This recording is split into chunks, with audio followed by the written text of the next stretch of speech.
This technique is a very potent stimulus, inducing a 250% rise in dopamine levels from baseline. So we've been focusing a lot on the kind of darker side of dopamine and how getting big peaks in dopamine can be detrimental. But I want to acknowledge the truth, which is that dopamine feels great. Being in pursuit and motivated and craving things feels wonderful, and I don't want to demonize dopamine.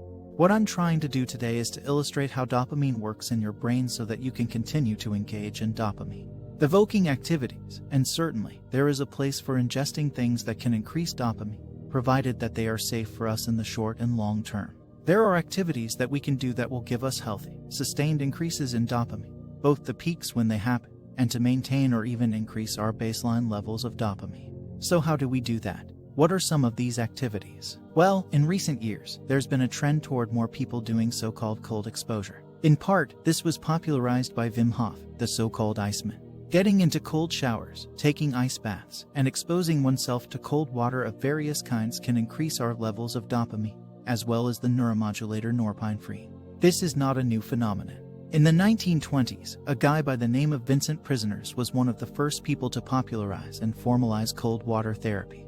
He was an advocate of cold water exposure to boost the immune system and increase feelings of well-being. And actually, this practice dates back long before Vincent popularized, and Wim Hof is the more recent iteration of this. First of all, some of the safety parameters. Let's establish those first. Getting into very, very cold water, 30 degrees Fahrenheit or even low 40 degrees Fahrenheit can put somebody into a state of cold water shock. I mean, people can die doing that. So obviously you want to approach this with some caution. But for most people, getting into 60-degree water or 50-degree water, or if you're acclimated and comfortable, 40-degree water or 45-degree water can have tremendously beneficial results on your neuromodulator systems, including dopamine. What temperature of water you can tolerate will depend on how cold water adapted you are, and how familiar you are with the experience of getting into cold water. And when I say comfortable with, I should mention, there is never a case in which getting into cold water does not evoke a release of epinephrine, so the quickening of the breath, the widening of the eyes, the feeling as if you can't catch your breath, and even some physical pain at the level of the skin. That happens almost every time that you get into cold water, even if you're cold water adapted. What almost everybody knows and understands is that wall, as I like to refer to it, is coming. That's always the first experience of getting into cold water. There's no real way around that. Now, this study that I mentioned earlier, human physiological responses to immersion into water of different temperatures. A really interesting study was done and published in the the European Journal of Applied Physiology. It's a really interesting study. They looked at people getting exposed. Water that was warm, moderately cold, or very cold. It was 32 degrees Celsius, 20 degrees Celsius, or 14 degrees Celsius. You can just put those online and do the conversion, or you can do the conversion to Fahrenheit if you like. But in any case, what they looked at were the concentrations of things like epinephrine and dopamine, and so on, and what they found was interesting. First of all, upon getting into cold water, the changes in adrenaline, epinephrine, and norepinephrine were immediate and fast, and these were huge increases. So that's the getting into the cold water that everybody experiences, these huge increases in adrenaline. But then what was interesting is they observed that dopamine levels started to rise somewhat slowly, and then continued to rise and reach levels as high as 2.5 times above base. That's a remarkably high increase. Remember, if we go to our examples of chocolate, sex, a doubling above baseline, nicotine, and 2.5 times above baseline.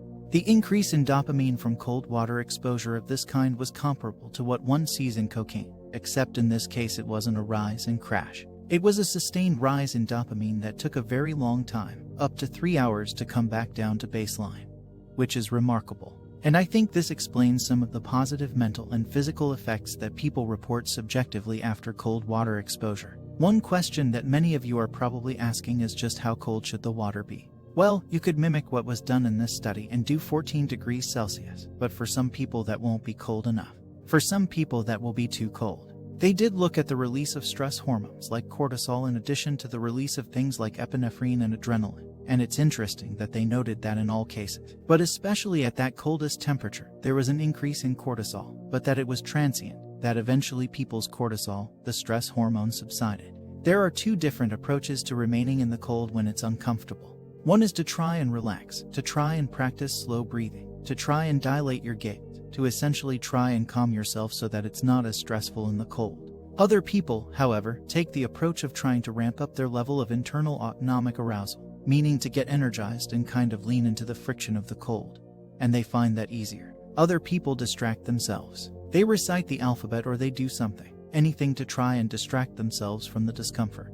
To be honest, it does not matter for sake of dopamine release because the dopamine release is triggered and then continues even after you get out of the cold water. Now in this study, it was a long exposure to cold water. It was an hour. That's a long period, and I do warn you against getting into cold water that's so cold that it will make your temperature drop and make you hypothermic for an hour. That actually could be dangerous for a lot of people. You might have a hard time reheating, and hypothermia is not a good thing. They had people monitoring subjects in these studies and paying attention to their core body temperature. They were able to reheat them afterward. It's well established now that getting into cold water, whether or not it's a shower, an ice bath, circulating cold water, a stream, etc., that can evoke the norepinephrine release immediately and the long arc of that dopamine.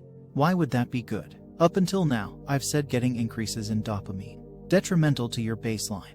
Well, this does appear to raise the baseline of dopamine for substantial periods, and most people report feeling a heightened level of calm and focus after getting out of cold water. So cold water exposure turns out to be a very potent stimulus for shifting the entire milieu, the entire environment of our brain and body, and allowing many people to feel much better for a substantial period after getting out of the ice bath or cold water of any kind than they did before. Now you might ask how often to do this. Some people do this every day. It can be very stimulating. So typically doing it early in the day, it's going to be better. I don't necessarily recommend doing it right before sleep, but some people do it in the afternoon and some people will indeed do that 7 days a week.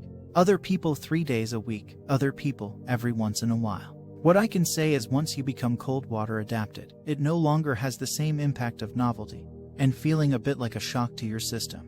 But once it is comfortable for you, then it will no longer evoke this release. There does seem to be something in the pathway from cold water exposure through the norepinephrine pathway and into the music brainstem that causes this release of dopamine.